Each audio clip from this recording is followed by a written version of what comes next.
Ya. Entonces empecemos con la resolución de la semana número 10 y nuestro tema es Perú colonial, la resistencia indígena, guerras civiles entre conquistadores y finalizamos con el virreinato del Perú. Bueno, aquí está nuestra teoría,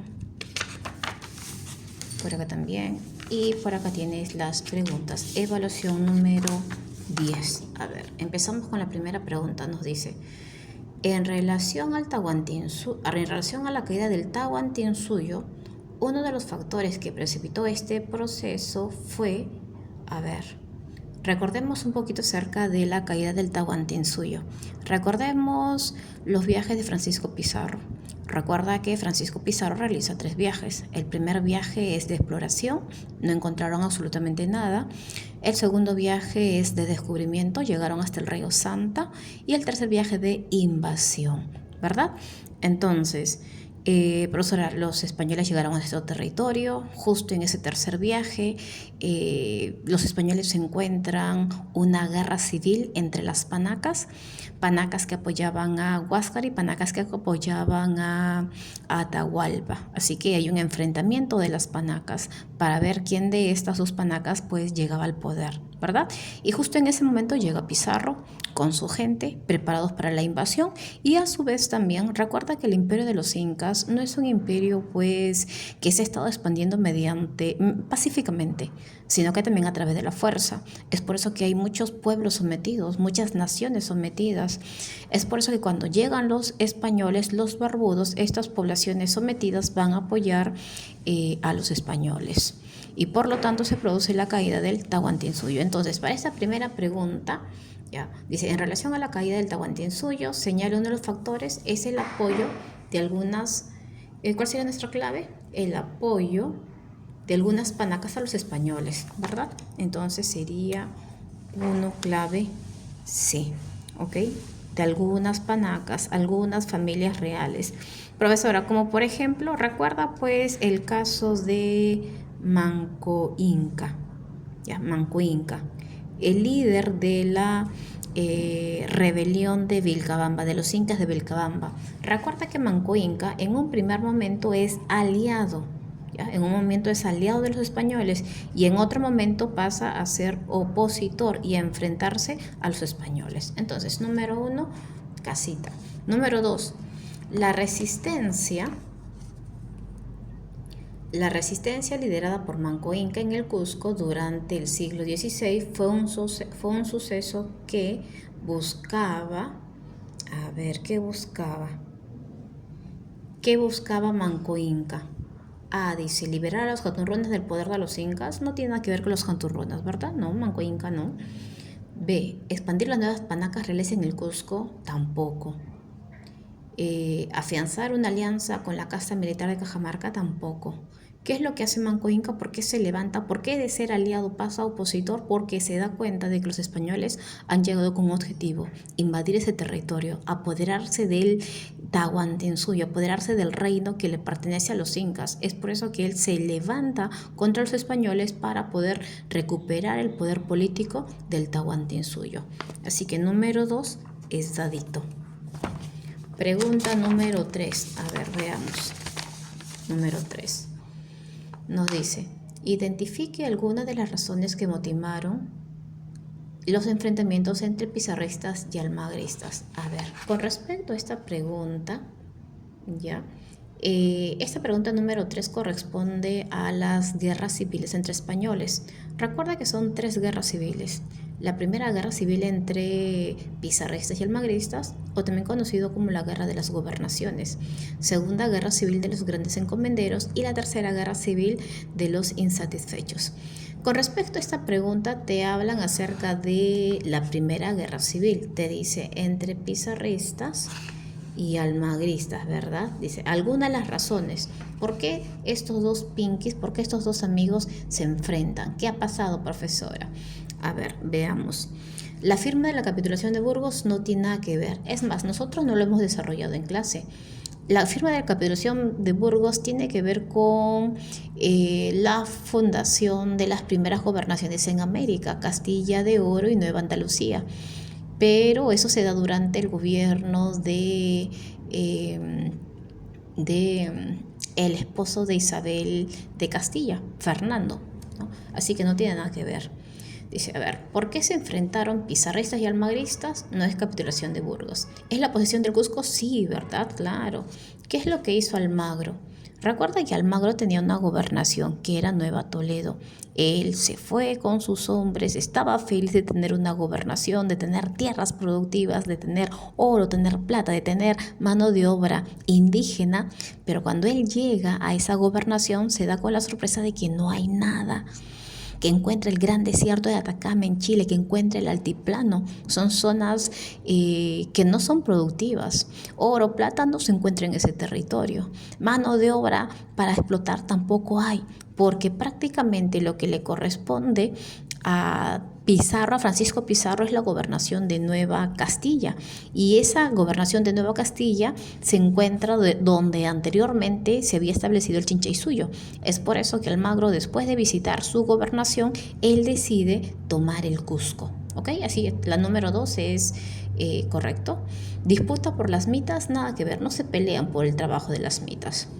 El fracaso de la expedición de Almagro, claro, se fue hacia el sur, se fue a su gobernación y no encontró nada. Y por lo tanto, la pregunta número 3, con respecto al enfrentamiento entre pizarristas y almagristas, es la C de casa, ¿verdad? Sí, la C de casa. Vamos por la número 4, dice. Una de las primeras pugnas entre los conquistadores españoles fue el enfrentamiento por las gobernaciones. Suceso que tuvo como antecedente, profesora, ¿por qué se pelea ya Pizarro y Almagro? ¿Qué pasó? ¿Cómo inicia ese enfrentamiento? ¿Por qué, si ellos eran recontra amigos, recontra pinkies, verdad? Ellos que iniciaron el viaje pues hacia este nuevo territorio, buscando ese territorio donde abunda el oro y la plata, ¿por qué se empiezan a pelear? Todo se origina ¿desde cuándo? Se origina desde la firma de la capitulación de Toledo. ¿Por qué? Hay que recordar nuevamente la capitulación de Toledo. La capitulación de Toledo se da después del segundo viaje de Francisco Pizarro. Pizarro, después de haber descubierto el Tahuantinsuyo, se va a España, conversa con la reina de España, Isabel de Portugal, y de esa conversación se firma la capitulación de Toledo, donde a Toledo se le otorga todas las tierras que él va a descubrir. Él va a ser el gobernador, él va a ser el adelantado. ¿Y qué va a recibir Almagro a cambio? ¿No? ¿Qué es lo que estipula la capitulación de Toledo? Bueno, solamente una fortaleza en Tumbes. Es por eso que a partir de ese momento hay cierta enemistad pues entre Pizarro y Almagro al firmarse la capitulación de Toledo para 1529. ¿Ok? Así que la respuesta es 4, avión. 5. Con la aplicación de las nuevas leyes en 1542 se creó el Virreinato del Perú y se buscó poner fin al sistema recordemos, las nuevas leyes de Indias. Estamos hablando acerca de un antecedente a la Segunda Guerra Civil, la de los grandes encomenderos. Recuerda que después de la muerte de Pizarro y Almagro, la corona española estipula tomar el control directamente de sus colonias. Es por eso que se crea el virreinato, es por eso que a través de las nuevas leyes de India se establece la creación del virreinato del Perú. Y a su vez también se establece que se le va a tener que quitar el poder a quienes, a los encomenderos. Recuerda qué es un encomendero, por qué es importante las encomiendas. Es más, estas guerras civiles que se dan entre pizarristas, almagristas, encomenderos, insatisfechos, todo es por el control de las encomiendas. ¿Qué es una encomienda? Una encomienda es indígenas, es decir, yo a ti, español, te entrego indígenas, te entrego encomiendas. ¿Cuál es el objetivo? Que los eduques, que los cristianices, que los cristianistas, que los protejas, y a cambio de ello este indígena te va a dar su fuerza de trabajo. Pero estos encomenderos empezaron a explotar a los indígenas. Es más, estos encomenderos empezaron a tener mucho poder en América, y por ahí las voladas decía de que querían separarse de España. Es por eso que el rey dijo, vamos a quitarle el poder a esos encomenderos. Así que a través de las nuevas leyes de Indias se crea el virreinato del Perú. Es decir, ya no van a existir gobernaciones, es decir, la gobernación de Nueva Castilla, Nueva Toledo ya desaparecen. Se crea el virreinato del Perú y se quita el poder a los encomenderos. Entonces la 5 es la A de avión, ¿ok? Encomiendas. 6. La figura de él representó al rey. ¿Quién representa al rey de España? El virrey, pues profesora. Entonces, ¿no? ¿Dónde está? Uy, mira, y justo hay uno nada más, ¿no? Mira acá, es más, al ojo. Ya, el virrey. Entre ellos, el principal organizador de este sistema colonial fue Francisco de Toledo. Recuerda que en clase nosotros hemos hablado de este virrey Toledo. Toledo es considerado como el virrey organizador del imperio, es el virrey más importante, él es súper fanático de la corona española. Él que va a establecer profesora. Después de su primera visita general en todo el virreinato del Perú, él va a va a realizar algunas reformas. Y como son planteadas por él, es por eso que es conocido como las reformas toledanas. ¿Qué es lo que establece Francisco de Toledo? Por ejemplo, que a partir de ahora los impuestos ya no van a ser pues en especias, sino tiene que ser en moneda. Es decir, indígena, tú ya no me vas a ofrecer pues lo que tú siembras en tu chacra, sino que tú vas a producir en tu chacra, vas a ir al mercado, vas a vender. ¿Y eso qué significa? Que vas a tener que, quieras o no, ya formar parte de ese circuito económico. Vas a vender tus productos, ellos te van a pagar en metal y eso es lo que tú vas a tener que entregar como tributo. Y de esa manera pues vamos a involucrar al indígena dentro de la economía. Ya, esa es la idea de por qué se establece el impuesto en metales. También, a ver, ¿qué tenemos? Otra propuesta de Francisco de Toledo, por ejemplo, es consolidar el sistema de reducciones. ¿Qué es una reducción? Una reducción es un pueblo de indígenas. ¿Cuál es el objetivo de una reducción? Tener a los indígenas en un solo lugar. Porque antes el indígena, uno vivía por aquí, el otro vivía por allá, el otro vivía más allá. Es difícil de poder controlarlos a todos ellos si los tienes muy alejados. Entonces, con la creación de una reducción indígena, a todos ellos los tengo en un solo lugar. ¿Para qué? ¿Cuál es el objetivo? Controlarlos, es decir, cobrarles el tributo indígena, preparar la mano de obra para que se vaya la mitad, y a su vez también el corregidor de todas maneras aprovechaba ello y repartía sus mercancías de segunda mano y les cobraba pues el doble o el triple de su valor a los indígenas. Es por eso que recuerda, el indígena odia al corregidor. Dice, maldito corregidor que me explotas constantemente. Es por eso que más adelante, para el siglo XVIII, con el levantamiento de Túpac Amaru II, se pone fin a los corregimientos y se crean las intendencias. ¿Ok? Por eso es importante el virrey Francisco de Toledo. 7. Dice, la institución virreinal conformada por los oidores y que representó el máximo tribunal de justicia. ¿El oidor quién es, profesora? El oidor son los jueces, ya son los jueces. Y el máximo tribunal de justicia pues es la Real Audiencia. Eso estaba fácil, ¿eh? Al ojo, chicos, al ojo. 7, besito. 8. Fue el impuesto que consistió en el pago de compra y venta. Es más, nosotros lo hemos hablado en clase. El día de hoy, 2026, ¿nosotros pagamos impuestos? Claro que sí, todos. Tu hermanita de 4 años que se va a comprar un caramelo o una gaseosa también paga impuestos.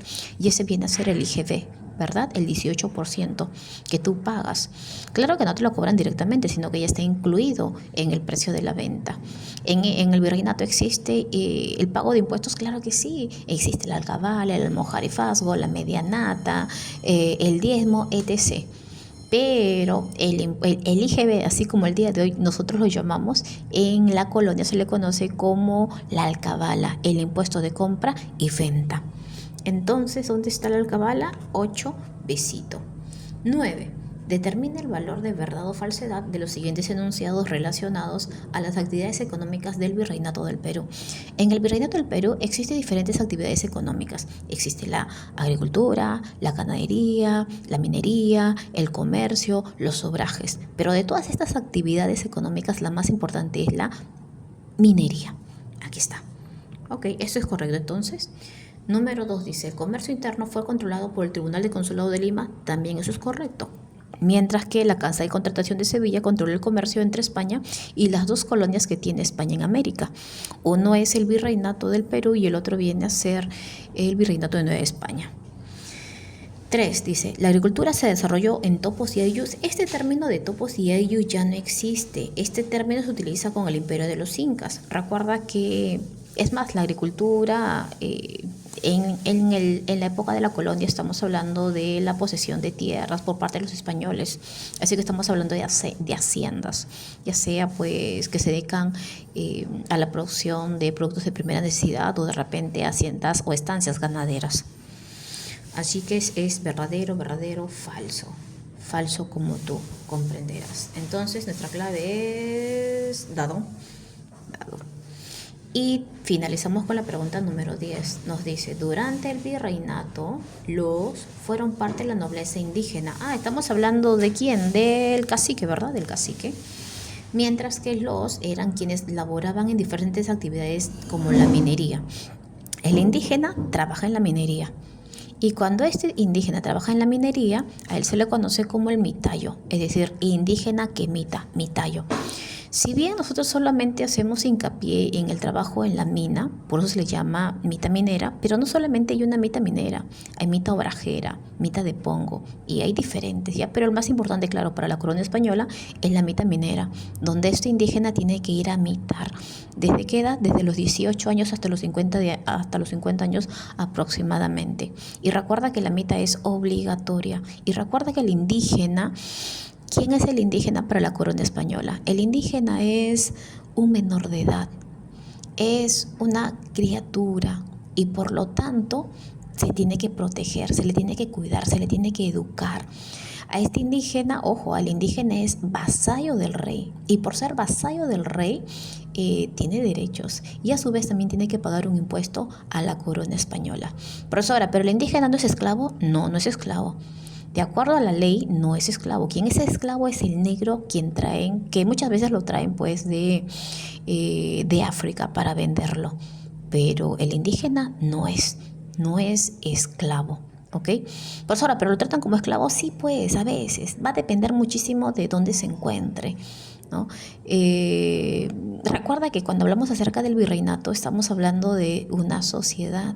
Hay indígenas que son explotados, pero hay indígenas que también van a amasar fortuna. Hay indígenas que se van a dedicar a diferentes actividades económicas que han aprendido de los españoles. De repente hay indígenas que se vuelven artesanos o indígenas que se vuelven pues de repente comerciantes. Hay indígenas que amasan fortuna y hay indígenas poderosos, ¿ok? Así que, pero el común denominador, la gran mayoría de la población indígena se dedica a la agricultura y son explotados. Entonces, la número 10, ya, nuestra clave sería besito. Ok, terminamos entonces. Ya terminamos la semana número 10 y ya esta semana seguramente estaremos desarrollando la semana número 11.